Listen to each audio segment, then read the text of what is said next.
Bendiciones para su vida, para su familia y su ministerio. Son los deseos del maestro en la palabra Orlando Ayala. Gracias por estar aquí en estos estudios que llevamos a cabo en Edificándonos en la Palabra. Vamos a dar inicio al estudio que estamos llevando a cabo, la importancia del perdón.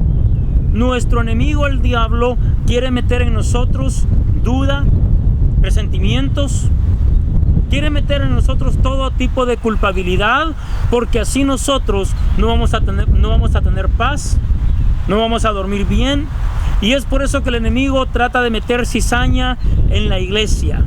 Así de que vamos a leer lo que nos dice la palabra de Dios. Mire usted, aquí en la Reina de Valera, revisada en 1960, dice así. Hay un poquito de viento, perdone usted, tal vez están escuchando mucho ruido, pero bueno, espero que no se oiga tan mal. Hebreos capítulo 12, versículo 14 hasta el 16.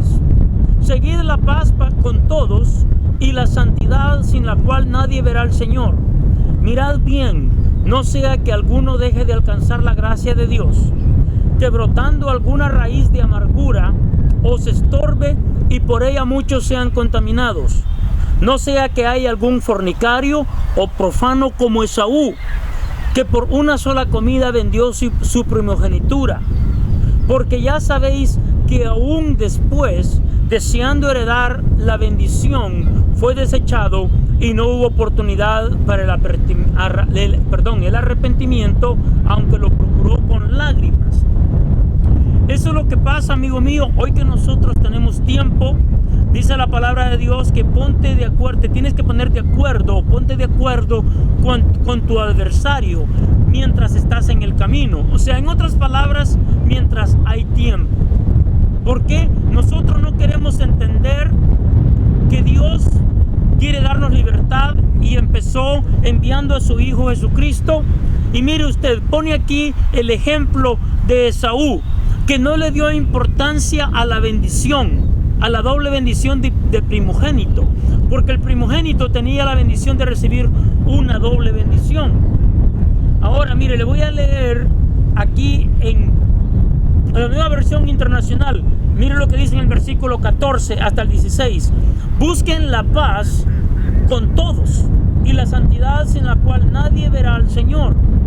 Asegúrense de que nadie deje de alcanzar la gracia, de que ninguna raíz amarga brote y cause dificultades y corrompa a muchos. Mire, una raíz de amargura, o como dice aquí, amarga, contagia a otros, contamina a otros.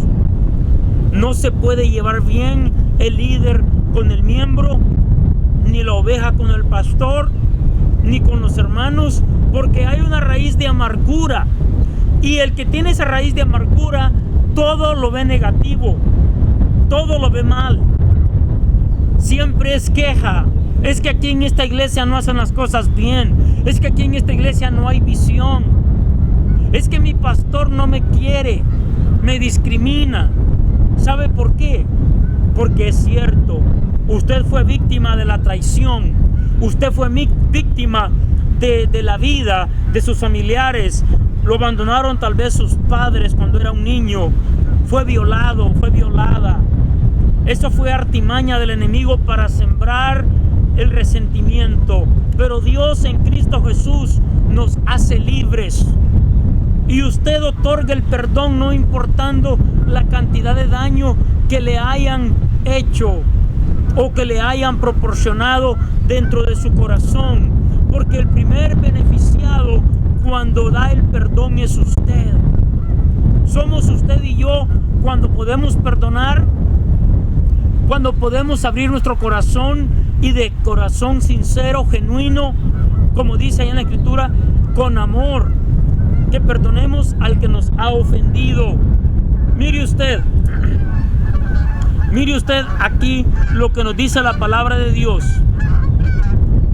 Esto que estamos viendo aquí es un llamado a no claudicar, a no decaer. Y tengo que hacer énfasis, porque yo noto de que muchos de mis consiervos, de los predicadores, pastores, maestros, Mencionan mucho lo que dice aquí en el versículo 14.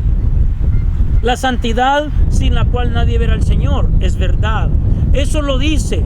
Pero también dice en ese versículo, en el 14, busquen la paz o buscad la paz para con todos. No solamente los que me caen bien, no solamente para con los que me tratan bien o me dan obsequios, que les caigo bien. No, para con todos. La voluntad de Dios es que nosotros estemos a cuentas para cuando el Señor venga o Él nos llame a su presencia. ¿Por qué digo esto? Porque esto de que busquen la paz para con todos es muy importante.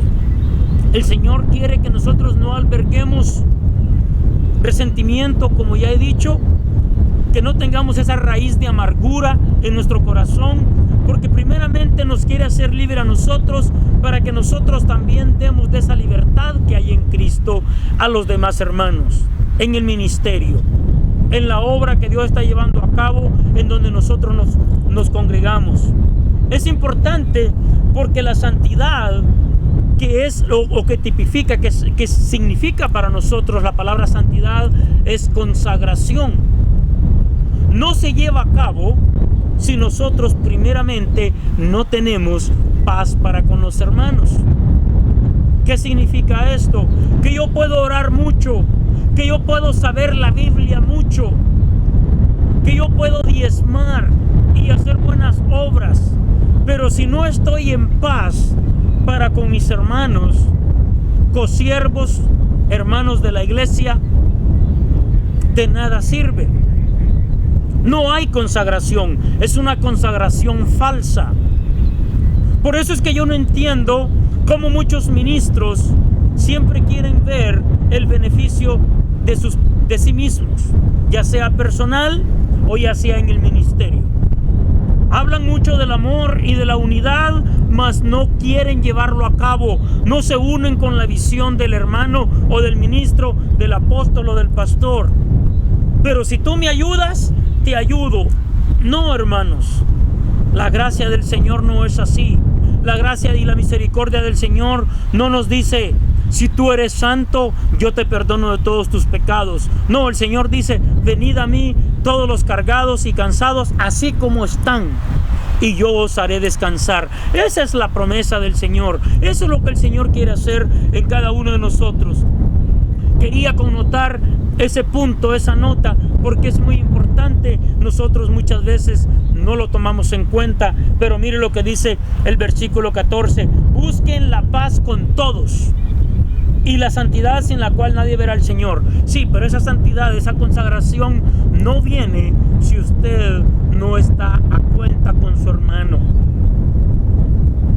No sé si usted lo acepta o no lo acepta. Yo lo acepto porque eso es lo que me dice la palabra de Dios. Ahora mire, aquí tenemos un llamado a no claudicar, a no desmayar, a no retroceder. Ese fue el propósito principal de la carta de los Hebreos. Punto número 1: por cuanto hay que renovar las fuerzas para seguir adelante en el camino de la fe.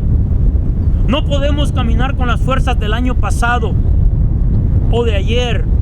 Tenemos que renovarnos día con día. Porque el camino por delante exige fortaleza y firmeza. B, porque es la manera como se fortalece a otros debilitados. O sea, yo no voy a poder fortalecerle a usted si yo no estoy fortalecido. No puedo dar lo que no tengo.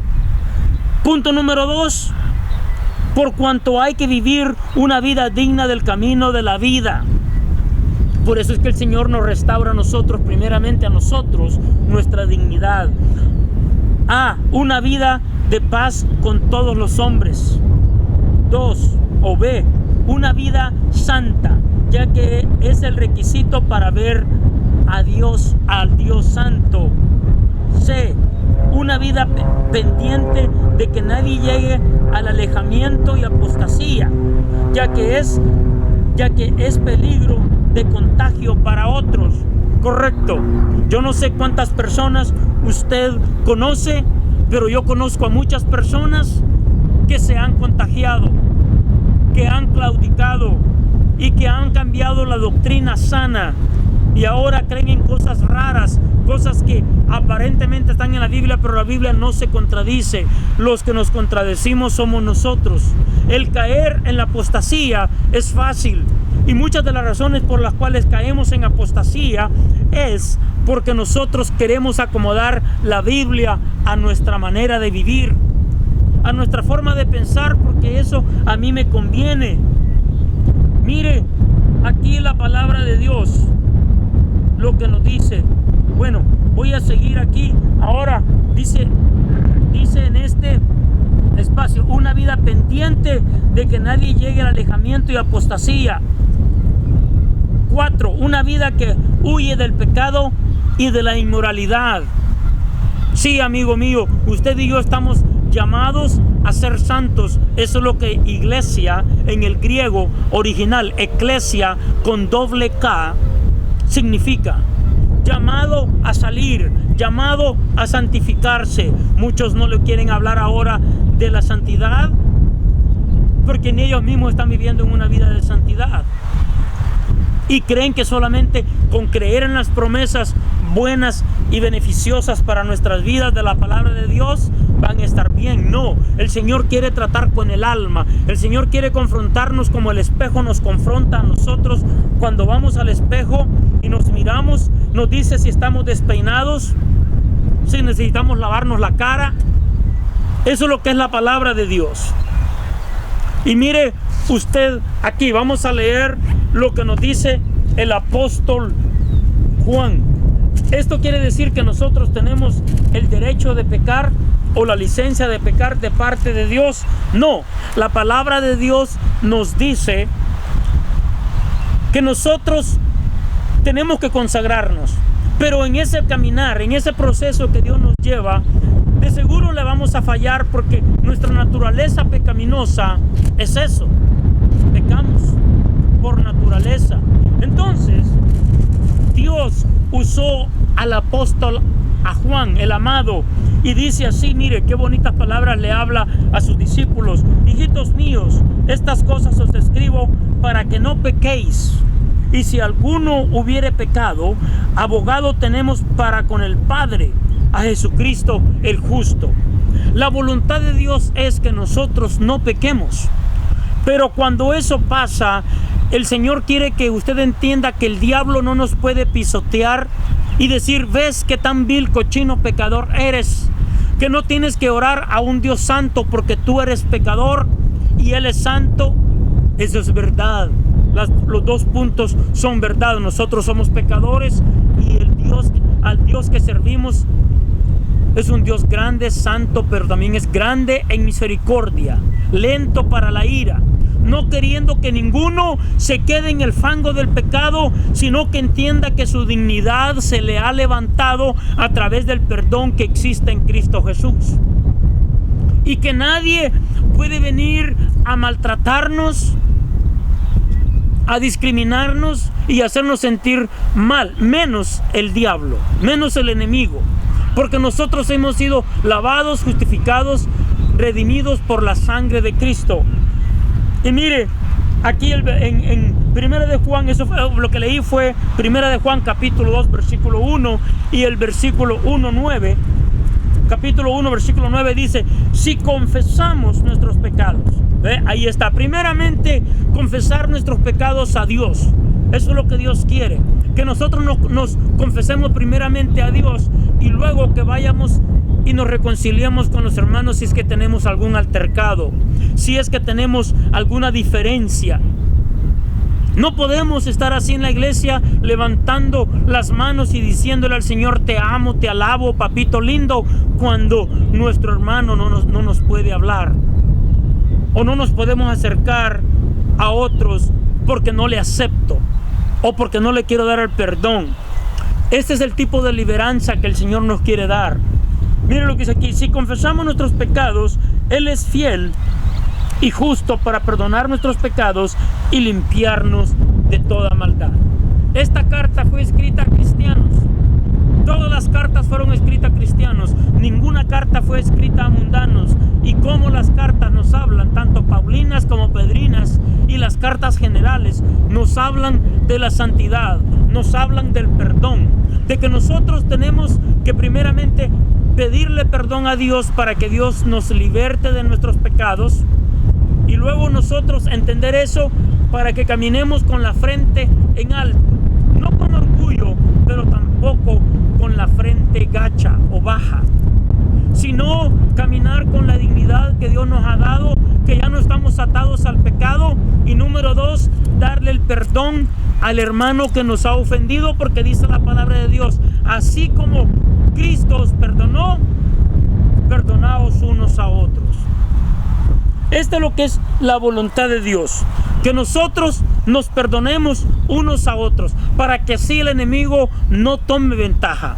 Ese es el problema de muchos hermanos que nunca toman la palabra de Dios en serio, que no la escudriñan, que no la leen, o la leen solamente cuando van a la iglesia y luego la guardan y se queda ahí en el closet o en el cuarto, en donde sea, guardada por toda la semana hasta el próximo domingo o hasta el próximo servicio que le vamos a dar a Dios. No, la palabra de Dios es para vivirla y analizarla todos los días. Eso es lo que dijo Cristo: no solo de pan vivirá el hombre, sino de toda palabra que sale de la boca de Dios. Aquí tenemos la voluntad, el amor, el consuelo que Dios nos da y su sabiduría, su guianza para nosotros. Hermanos, estos puntos son muy importantes, porque el enemigo nos quiere tener atados, mas Dios nos da la sabiduría a través de su palabra y el consejo de su palabra, cómo nosotros tenemos que actuar. Primeramente, reconocer que somos pecadores y convertirnos a Cristo Jesús, a sus enseñanzas, congregarme, santificarme para Él, y si he ofendido a algún hermano, pedirle perdón. Yo en el nombre de Cristo Jesús le pido perdón si le he ofendido. Ahora, si usted se siente ofendido por la palabra de Dios, es algo que tiene Dios con usted. Yo no puedo hacer nada ahí, porque yo solamente estoy tratando de predicar la palabra de Dios, y es por eso que yo leo mucho la palabra de Dios, la Biblia, para que Dios nos hable y yo no dé comentario. Yo quiero omitir los comentarios propios, porque prefiero que Dios le hable a usted. Amigo mío, bendiciones, y lo esperamos en otro estudio más de su programa, edificándonos sobre la palabra. Dios le bendiga, Dios le guarde. El Señor camina con su pueblo.